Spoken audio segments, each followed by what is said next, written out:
This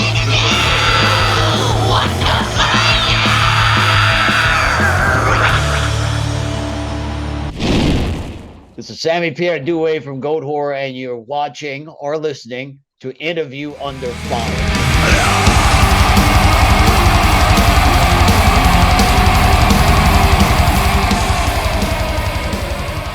All right. Hey there, everyone. Welcome back. Welcome back to a brand new episode of Interview Under Fire. This is your beloved host, the one and only Sonny here. Today, I have the honor of speaking with an immensely talented axeman whose riffs have been a constant sound in my life. Man, Sammy Duet, bro, thank you so much for joining our IUF series today. Man, here we are, an exciting time of the year for you and the rest of the guys over at the mighty Goatwhore with the drop of your latest hellraiser of an album, Angels Hung from the Arches of Heaven. Set to unleash on October 7th through Metal Blade. Let me begin, Sammy, by, congratulating you on reaching, this is true, 25 years of Goatwhore and all the well-deserved recognition you guys have been getting over the years. Still not enough recognition in my book. You guys should be playing arenas right now at this point. But 8 albums now cemented into this band's impressive, discography. I still remember buying A Haunting Curse all those years ago when I bought it at CD Warehouse when you could buy CDs back in the day, right? Was it 06? I remember that. So much to discover about, this amazing record and what you're all about. Before we get to all that, right? And there's so much. Bro, how are you?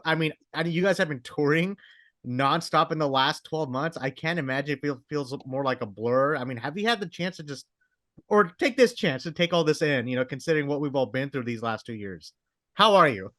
I'm good. I can't complain. Everything is fantastic. Yeah. Considering what has been through these last 2 years, you guys are also such a hardworking band because you guys have been out on the road.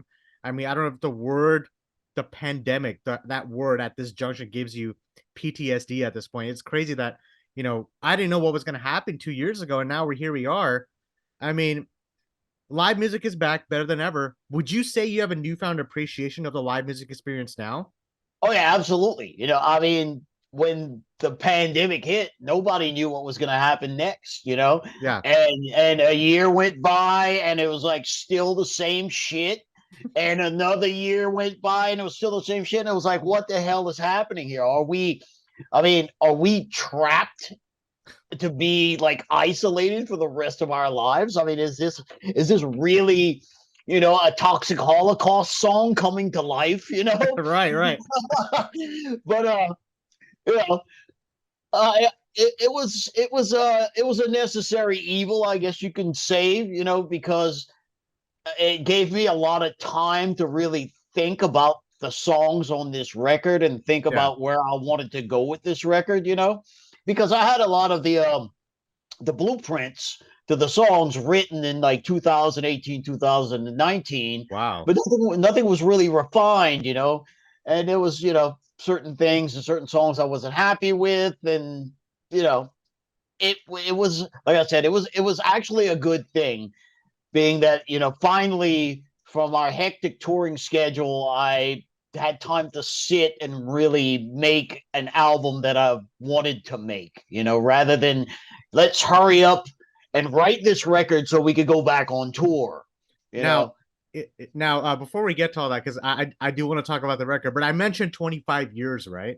I feel like that cannot be stressed enough. I want to turn the clock back here, Sammy, to 1997, maybe even before that, because our listeners here on IUF already know how much of a nostalgic person I am. Have you ever just stopped for a moment to take a look back on that time in your life during the band's early days, on where all this began? You're an original member, Sammy. You've seen the lineup changes, and I feel like everything went by in a blink. Do you reflect on something like that? No, I don't really think about a whole lot of the past, it definitely crosses my mind every now and then.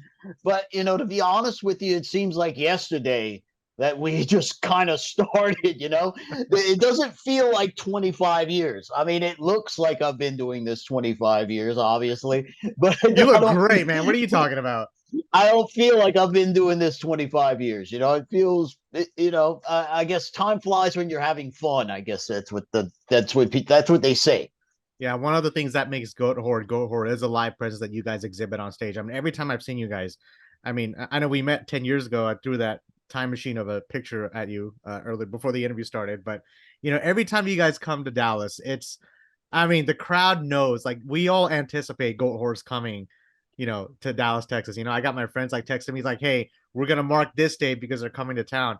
But you guys knock it out of the park every time. There are these elements that come out when you guys are on stage and doing your thing. And you played at some large festivals, Sammy. I mean, 70,000 Tons, Maryland Death Fest, Brutal Assault, Bloodstock, and the list goes on and on. And, do you have a favorite part about touring, that stands out the most? I know you guys are on stage doing your thing, but, there's food. You can talk about the culture. You can talk about the different fans that you encounter all around the world. What stands out to you the most?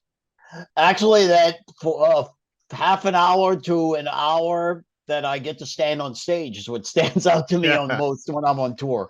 Because I mean, that's why we're there. right. I mean, but as far as the other stuff, the other 23 hours of our day, there's that we always try to occupy ourselves in depending on where we're at. Like when we're in your neck of the woods, we either try to seek out good Mexican food or good barbecue. You Okay. know, Have you been to Pecan Lodge yet? no, I haven't. Okay, next time you're in Dallas, Pecan Lodge. I'm telling you right now, some of the best barbecue I'll ever had. Probably let me know if you guys are in town. I'll make a reservation for you because the line just gets backed up. So just giving you a heads up. Amplified, you guys have plenty of Amplified. We have some good food there. So I'm sure you Yeah, have. amplified live food. The food there is fantastic. I highly suggest their sautéed Brussels sprouts. Yes, I know exactly what you're talking about. Um, it's really cool. Yeah, I love seeing that. So I don't know if you guys have I mean, of course, you guys will be coming back here to Dallas pretty soon, but the Con Lodge, that's a prominent place. I always like to ask about food, because things always stand out, some like in the past and like different countries and so on and so forth. So now, real one last thing. I do want to ask you about your cats, Sammy. I mean, what are their names for people who don't know? How are they doing? I just got a Russian blue cat myself not too long ago, so I don't know if there's one around you, but I know you're a Well, big cat person. I'll introduce you if you got a minute. I do, of course. All right, My friends are gonna love this. this is Boris. Oh man, he's a big one. Hey, Hey, Boris. he's like, I don't like being on Boris, camera. I'm so sorry. I had to meet you. What you doing, man? You on TV? Check it out, bro. How He's old like, is? When did you get Boris? How old is he? It's I adopted Boris about 6 years ago. okay. Yes. And So how many cats do you have altogether? two. I'll go get the big one. There's a bigger one. Okay. Yes. Oh my gosh. This is Willie. Willie. Wow, Willie's a tiger. Oh my Willie gosh. Willie's a big boy. Yeah. Wow. Yeah. Willie Willie say hi. Willie doesn't. Hey, Willie. Willie doesn't want to be here. No, Willie's like, oh, I'm out of here. Yeah, those are Sammy's cats. So man, thanks for introducing. I wanted to see them. I know we've seen all the Instagram videos, and I love what you post about your cats. That's really good to see. So when you're away, so how does that work out? Do you have a sitter who watches the cats? Yeah. Okay. Yeah. Okay. I'm sure it's been a lot. Do you ever take them on the road with you? I don't know if that's no. No. Okay. No, Yeah. they would not be into that at all. I wonder if you have like pictures of your cat selling on like merch and all that stuff. I wonder if you done that something like that. I mean, Not on the road yet, but okay. we have them on. They do have their own merch online. Oh, where can fans buy something like this?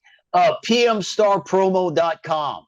Bro, yes. Thank you so much for. Okay, I'm gonna include that in the bio. Yes, So PMStarPromo.com has Willie and Boris. Everyone, make sure you buy all the merch you can yes, because they deserve. They have their own fan base, and you do have yes, your own fan base. it's under metal stuff and cats. Okay, perfect. And Willie and Boris each have their own shirt and their own coffee mug.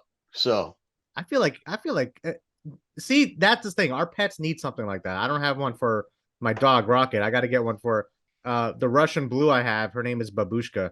She's not my suggestion to name her that, but it was my brother's suggestion. So She's at maybe 2 times smaller than your biggest one, but wow, your cats are huge. I love it. Now let's get to the music. Sam, we talked about everything but the music. The eighth album, Angels Hung from the Arches of Heaven, drops on October 7th on Metal Blade. Bro, I mean, so many albums have dropped this year. I always think there's so many album of the year contenders. This is no different. Now, before we dive a little further on this new album, this is the follow-up to 2017's Vengeful Ascension. I mean, you could not have followed up that with a more perfect record here. I mean, I went back and heard that record. To me, it was the best that 2017 had to offer. And of course, there were other records. I mean, I loved it then. I loved it now. Sammy, you guys have already had albums which have gone to be recognized as, at the point where it's like influential pieces amongst a lot of death metal fans today. I mean, A Haunting Curse, I mentioned that.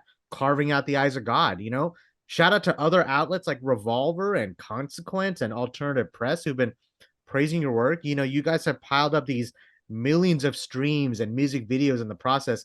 You've been here since the beginning, Sammy, like I mentioned, despite the lineup changes over the years. Goatwhore, now to me, it has really stood the test of time, and you guys have aged like fine wine. And I mean that, considering how long I've been around you guys. You stayed true to the black and death metal sound, yet evolved. I don't care who you are, Sammy, but 8 albums is not an easy thing to do. Yet here you are. But knowing and being a part of that timeline that Goatwhore has been through, walk me through this, Sammy. Does writing get easier, or does, the pressure of several great records make it harder? The writing definitely doesn't get easier. Because, I mean, it would be easy for me to go and just keep repeating myself over and over again, like a lot of bands nowadays. Yeah. That have a big discography. It gets to a point to where there's certain bands, I'm not going to mention any names, Of course, but they just they stick to the same formula that works for them. And sometimes it works and sometimes it doesn't. I'm not satisfied with that. There's a small blueprint that Goatwhore follows, a very small blueprint that we follow, and from that's the only thing that we really keep in our minds when we're writing, because we're always trying to advance and take things forward and try different ideas and see how heavier and more evil and darker we can get. And knowing and knowing all that information, and I appreciate you sharing all that. This record, right, it clocks in a little bit over 48 minutes. It didn't feel like that. First off, when I was hearing it, I was putting it on repeat. I felt like this had everything you want for a death metal fan. It was dark, it was evil, that fusing of the death and the black thrash and classical elements into this record. Ben, your vocalist, went on to say, I'm going to quote him, he said, "I would describe this record as being very raw, but clarity is shaped within the chaos." There's like an art form the way he said that. I felt like this was Goatwhore at its best. I have no idea how you'll top this one, Sammy, but I'm just gonna go and just put it out there. I mean, songs like "Born of Satan's Flesh" to the title track to "Voracious Blood Fixation," and my personal favorite, "And I Was Delivered from the Wound of Perdition." Holy shit! I mean, the ebbs and flows of this is it's such a workout for your neck. I'll mention that. But here's the thing: the track names I mentioned, right? Just the 4. I feel like this is also the part of the fun of being in a death metal band, are the titles. Was there any other like brutal titles that were competing to make the cut here? I wonder about that. Or you guys just have like a hat and just like drew names out of it, because it may have been just so difficult to pick them. No, that was all Ben's ideas. Ben is very meticulous on his planning. He has an idea and he runs with it. So, and I don't really hear any of this until it's recorded. Okay. So it's like, and sometimes it needs a little tweaking and sometimes it doesn't. And this one needed absolutely no tweaking. When I was looking at the titles of the songs, I was like, this is some nasty shit, man. I like it. Right. Yeah, the nastier the better. I know when you watch a movie, you're left thinking at the end what you just watched, depending on the movie. I felt like this at the end of a Marvel movie. I wasn't ready for it to end, because it kept me wanting more. I wonder how much did things change. Now, this may be song excuse me, this may be a topic for Ben, but I want to get your take on it. How much did things change from when you first started composing on Angels Hung to where you ended up finishing it? Did a lot change in between? Did nothing change, which is also fine. But did you guys have a specific sound in mind when you guys first started recording on day one? Yes, I had a specific sound that I wanted to achieve on this record personally, Yeah. and I think we were all on the same page as far as that goes, as far as the rest of the guys in the band. We wanted it to sound a little bit more organic than our last kind of releases, and we wanted it to sound extremely fucking heavy. Heavy was a word that was used a lot when this record was being mixed. We're like, it's got to be heavier, heavier, heavy, make it sound heavy.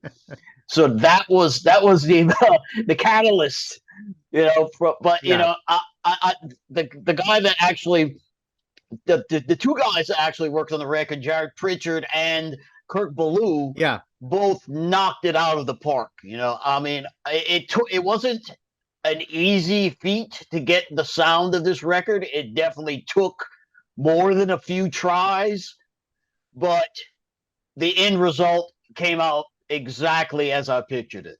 Now, people who don't know, Jared, he's known for his work with Exhumed and 1349. I was gonna mention Kurt Ballou as well, and also I want to mention Ted Jensen. I mean, everyone who's Ted Jensen at Yeah. this point, he mastered the record. The sound itself, Sammy, was a big part of this record that I really loved. Now, I don't know if it's just me, but I felt like it was atmospheric elements as if it was recorded in the basement in the 80s, but modernized. Because you guys pull from the roots of like the death metal from the 80s, but then it's a twist of everything that you guys are. A lot of that had to do with Jared, Kurt, and Ted. Yes. I sensed there was that level of comfortability for you having these guys bringing Goatwhore sound to life on this record, because it's, again, not an easy thing to do. Yeah, you can write it on paper, but when you translate it to the sound, it's a whole different form of art. So shout out to Jared, Kurt, and Ted if you want to add anything else about those guys, because they were absolutely amazing. Yeah, they totally knocked it out of the park. I mean, we've been wanting to work with Kurt for a long time. Like, we were trying to work with Kurt on Vengeful Ascension, but the schedules didn't work out.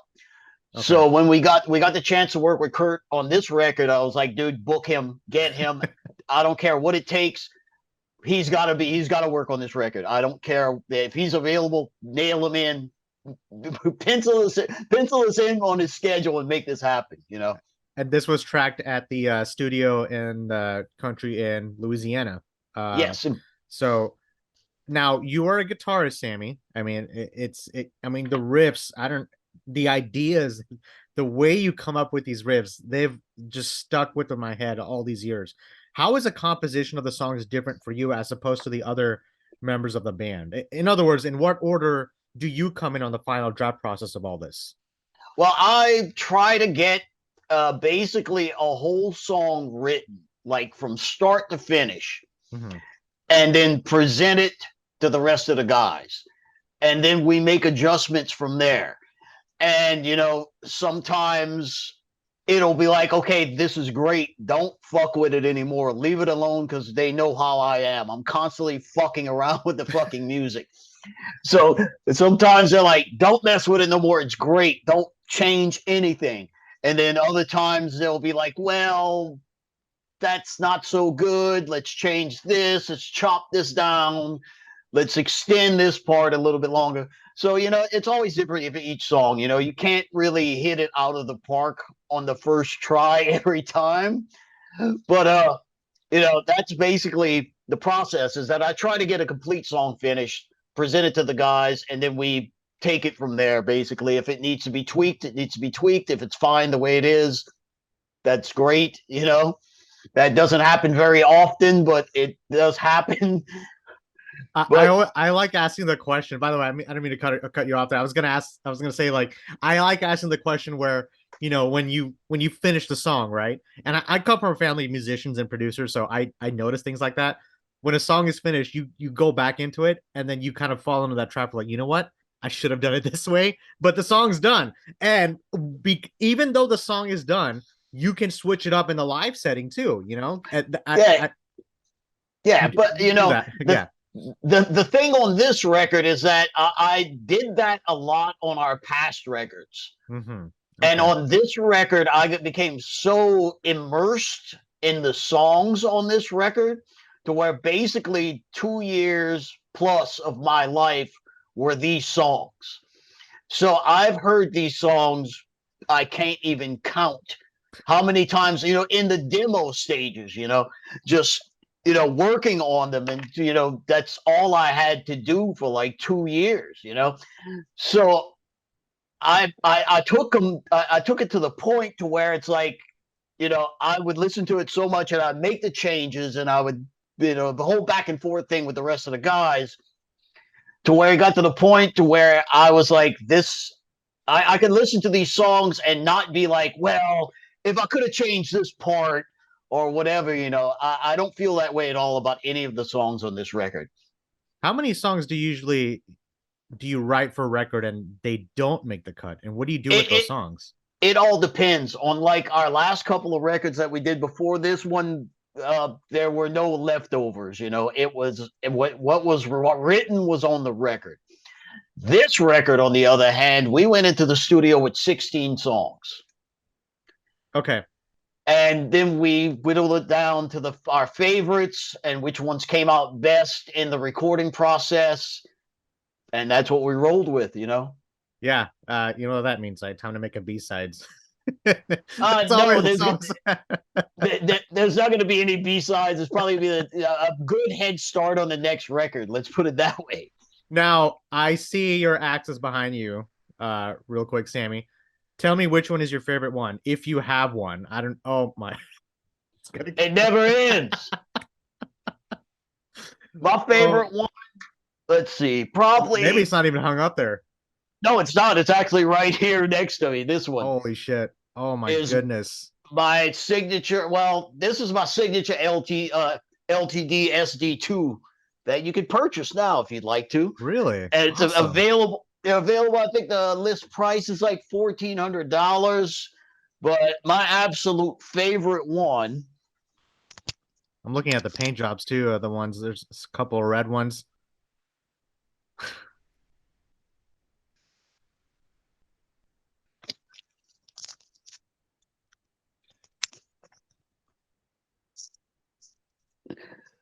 My absolute favorite one would be this one. Is the very first ESP custom shop that they made for me.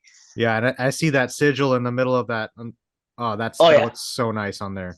Wow. Yeah, man. I got this. I think it was when was it? I'm sure I'm sure I've seen this in person too when you guys came through. Yeah. Yeah. I had this since 2011, and it's, as you can see, it's been beat up.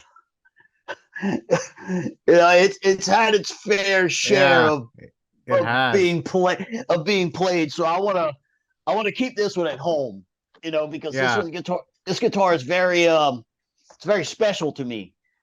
Being that it was my first guitar that ESP actually let me design. So that guitar, and they just knocked it out of the park. It's just a fantastic guitar, and every album since, what was it? Funeral from no, not that far back. Okay. That's album, how far back I've been around you guys. So every album since Constricted Rage of the Merciless, I tracked all my guitars on all Constricting, Vengeful Ascension, and the new one were all tracked with that guitar. That one needs to stay either just for studio use now because it's just getting fucked up, I'm just saying, hey, it's working so far. I mean, especially with the sound, making a custom guitar. So I play the bass and violin. Both of my brothers are guitarists, but being a guitarist, Sammy, like, is it challenging to find like a signature version for yourself that you can just put out there? Like, how do you come down to the final specs? Like, well, I've been through, that was the first one. Okay. And I've been working with ESP since 2009. So we have a very good relationship. Wow.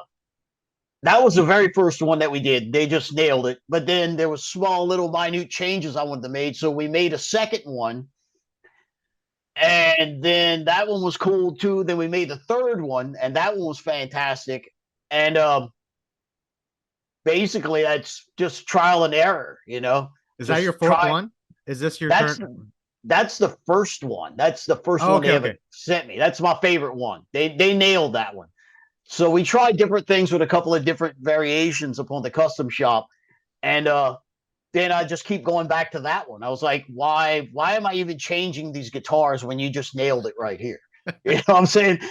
And that's where the LTD version came from. It's Yeah. like base it off the first one because the first one smokes. You know, And if fans were to purchase your signature series of guitars, like where would they go to? I mean, is this something that is just sold worldwide, like any yes, outlet? Yeah, you okay. you could get them at Guitar Center. You could order them through Sweetwater. There's a bunch of outlets where you can find them. Yeah, I'm gonna make sure I put that in the link description below too, man. Sammy, this is, I mean, appreciate you sharing all that. It's you got a museum in there. You're gonna need a bigger one down the line though, as you I remove your agree. camera. Well, I mean, this is the way you got to look at it, man. A carpenter just doesn't have one hammer or one saw, does he? No, not at Well, all. then there you go. Yeah. I also wonder about your influences, Sammy. How often do you get a chance to talk about that? Oh man, where do you want to start? Where do you want to start, man? This is you, bro. Man, they're all over the fucking place, man. That's opening up a completely different can of worms right there. I mean, it all started from fucking Black Sabbath, basically is what I can say. Tony Iommi is the evil riff master, basically. So that's where it basically started from. He's number one. He is the reason why I'm doing what I'm doing. And it trickled down the line from there. We have KK Downing was a huge influence Yeah. from Judas Priest. KK Downing and Glenn Tipton, from Judas Priest were enormous influences on me when I started playing guitar. And still are huge influences on me today. And then we got into the heavier stuff like Tom G. Warrior from Celtic Frost. Was an enormous influence on me. Man. Yeah, and Kerry King from Slayer, and Gary Holt from Exodus, and it just trickled from there into the whole death metal thing from Trey Azatoth and the Hoffman brothers from Deicide and Trevor Perez from Obituary, and the list just goes on and on, man. We could be here all day talking about The this. best part about what you just told me is that you've toured with a lot of those bands. That's got to Yes. feel like a sense of fulfillment for you, right? That you get to share the stage with someone like Carrie, who's influenced you. At the same time, you're influencing others in the newer generation of death metal bands coming up. I can't tell you how many bands we've had on our show already who cite Goatwhore as an influence. I think is that something that's important to you, Sammy? Like you've learned what you did from everyone, the names you mentioned. Is it important to you to pass something like that down to the next generation?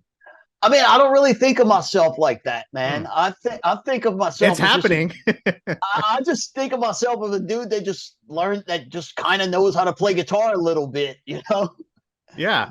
Do you see Angels Hung? This album. This is the eighth album, The Angels Hung from the Arches of Heaven. Say that 8 times fast. Do you see this album as you know, I know you don't look back on stuff, but as far as a snapshot of where you are in a certain time in your life, would you say that an album like that would count? Vengeful Ascension, even going back to Carving at the Eyes of God, Constricting Rage of the Merciless, something like that. When you think about albums like that, does it take you to a certain time in your life? Yeah, I mean, of course. I mean, I remember making those records, very vividly. It's part of the process. Yeah, it's part of life. Mm-hmm. But that's a hard answer. That's a hard question to answer, man. What's funny? It's funny. The reason why we call ourselves Interview Under Fire is if, like, let's say you or Ben did an interview with us and here in Dallas, we would give it chicken wings and we would go hot sauce level higher with each topic we talked about. I feel like we need the wings for something like that. Hey, man, We'll I'm save down. that. We'll I'm save that for down. that.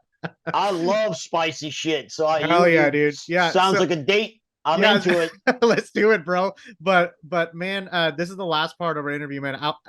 Bro, Sammy, this has been great. I mean, I feel like we should like do another interview sometime down the road with the wings with Absolutely. you and Ben. But I know we've covered a good amount of ground on this awesome conversation. Thank you again so much for sharing so much about who you are about and what Goatwhore is about, representing New Orleans, Louisiana. People want to know you guys are from Nolans, and the form of display of art that you guys are, and from the different experiences and perspectives in your timeline that you have taken in, which we've discussed about so far, performing for as long as you have, right? The people you have met and worked with doing these amazing records, that touring, the growing fan base, 8 albums over 2 decades. I've always, for me, I've always been excited to see where you go from one point to the next. I feel no different this time around. There's definitely a level of inspiration, excuse me, into what you're doing here, Sammy. You're an important band to me when I was in high school going into college. It's that's what I mean, passing on that legacy, what you learned to the next generation. I feel like I'm part of that. Have your aspirations, Sammy, I'm going to finish off with this here. Have your aspirations as a musician, or hell, just a human being, have they changed or evolved since when you first started performing in the industry? Like, do you see things differently today? Oh, absolutely. I mean, things constantly change, and you have to change with them, or you're going to get left in the dust, basically, is what happens. So, of course, I've changed a lot. I've seen a lot of change happen in the music industry, and as long as I've been in it, but you can't like dwell upon it. You just got to kind of roll with it, But at the same time, you have to kind of do your own thing as well, I mean, Goatwhore is definitely not a band that follows the times. That's true. we kind of live in our own world, and that's never going to change. I mean, but there's different plants that grow in this world. Yes, that is And true. You always have to try to develop a more delicious tasting vegetable. I'm quoting that. Man, you could have answered that more perfectly. But Sammy, I'm gonna end this on a pretty fun note here. I'm gonna do something here called the lightning round. I'm not good at this shit. I'm just warning you. This is great. I love it. If you're not good, that makes it better. I'm gonna go down the list. You just have to think quick on your feet. Let's see how good you can see. Oh man. I mean, let's see. We're gonna do it again with the wings next time. All right, here we go. You got this, bro. Don't worry. All right. Some of them are just simple questions. Some of them are just downright stupid. That's the best part. What's the capital of Louisiana? Baton Rouge, Louisiana. There you go. That was a test question. Red or blue? Red. Vegan or meat? Meat. Coffee or tea? Tea. Cats or dogs? Cats. There you go. All right. Now we're talking movies. Alien or Scream? Alien. Hell yeah. All right. Much love to Scream as well. Mexican food or Italian food? Oh man. Mexican. Eclipses of Ages into Black or Funeral Dirge for the Rotting Sun? Man, you can't ask that question. It's like trying to pick your favorite child, man. That's next. And people who don't know, those are their first two records. Absolute amazing records. Pick those up. Hip hop or country? Neither. Halloween or Christmas? Halloween. Hell yeah. All right. New York or Los Angeles? Oh man, that's a hard one to pass. If you were to spend one day, think about this. If you were to spend one day in the last movie you watched, where would you be and would you survive? It would probably be in Werewolves on Wheels. Okay. Very old horror movie. If you haven't seen it, I highly suggest you check it out. It's a movie called Werewolves on Wheels. Is it on streaming right now? Can I? Oh yeah, yeah, okay, yeah. I think you pretty much planned my Tuesday night. So, and would I survive? Probably not. I mean, I think the title speaks for itself. All right. Now I'm in Texas. Is it pecan pie or pecan pie?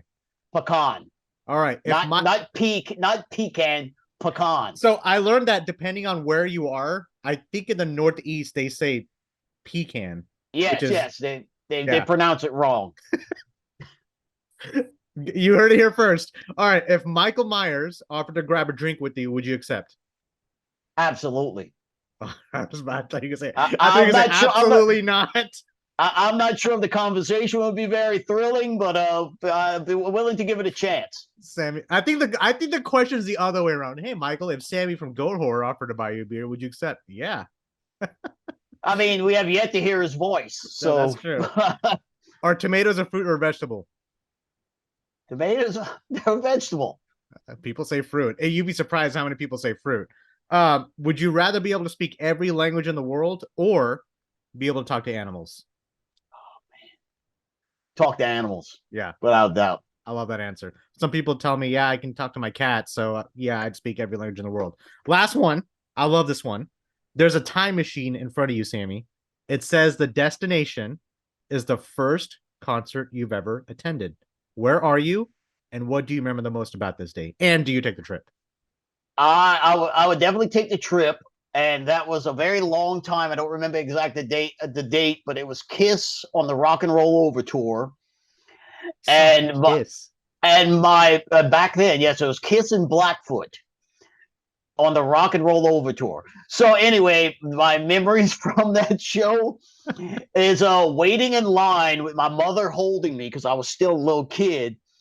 And there was a guy burning me with a joint because he was so fucked up that he kept woozing and burning me all over the joint. And then there was another guy on the side of me that was totally fucked up that was taking a cigarette lighter and filling his mouth with butane and trying to blow fire. Yes, and I imagine a little kid, not even in his teens, being surrounded by this. Yeah. And you said, did you say you would take the trip again? Yes, absolutely.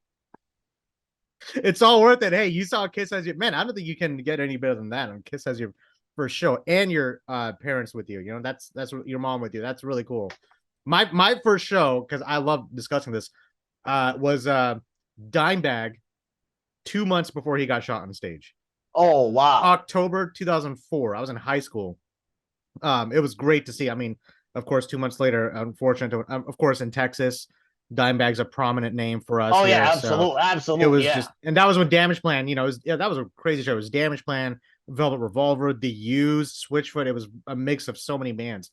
But man, the talk of the town that day was Dimebag. Getting to see what he did was really cool. But it's always nice to reflect on those kind of memories because I love the live music setting. Looking back on, I keep concert like tickets. I don't know if you have you keep ticket stubs. Oh, you do? Okay. Absolutely. But Sammy, this has been an honor. Again, thank you so much. I'll let you go here, bro. Do you have any last words, any shout outs, anything else you'd like to plug or mention as far as Goatwhore and the new album? Maybe, I don't know if you have touring dates. I don't know what you can and cannot say, but October 7th in a week and a half, new Goatwhore Angels Hung for the Arch of Heaven comes out. If you don't buy it, at least give it a listen. And if you like it, then buy it. You can get that through Metal Blade Records. There's plenty of different places you can buy it from. We have a tour coming up in Europe in January and February, Revocation, and that'll be fun. And yeah, they just swung by here last week. Actually, I just saw Dave. So man, you guys are gonna, man. It's great to have something like that to look forward to, and I'll look forward to hosting you guys here again in Dallas, man. It's going to be great. So we got to get another photo together, right? It's a 10-year anniversary. Absolutely. And everyone's listening. This is the legendary Sammy Duet from Goatwhore. You heard it from him. Angels Hung from the Arches of Heaven drops October 7th in Metal Blade. Do me a favor, do Sammy a favor, buy the record because it does go a long way. You can listen to this podcast on all major podcast streams out there. Check us out on interviewonfire.com. Sammy, much love. Thank you from the bottom of my heart, man. Have a great week. Have a great release. Be safe out there. Have a great trip to Europe, man. I'll let you know once this episode drops. Let's stay in touch on the socials, man. Give your cats all the love. Absolutely. And I'll see you down the road, buddy. Right on, Sonny. Thank you for your time, man. Hey, thank you, man. Peace, brother. Right on. Bye.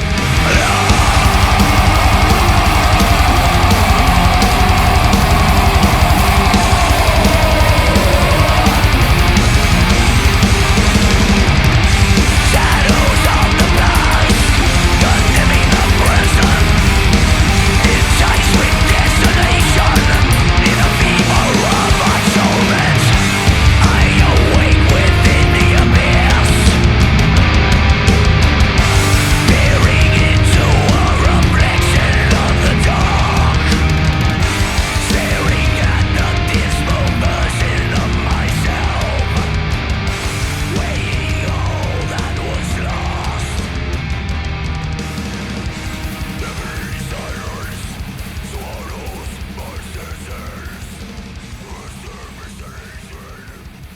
Hey guys, thanks for listening to Interview Under Fire podcast. If you guys liked what you heard, please subscribe and share our channel. And please leave a 5-star review, as that helps us tremendously. If you'd like to check out more, visit www.interviewunderfire.com or our social media channels on Facebook, Instagram, and YouTube. And finally, we want to thank you all for the support you've been giving us. Keep it burning.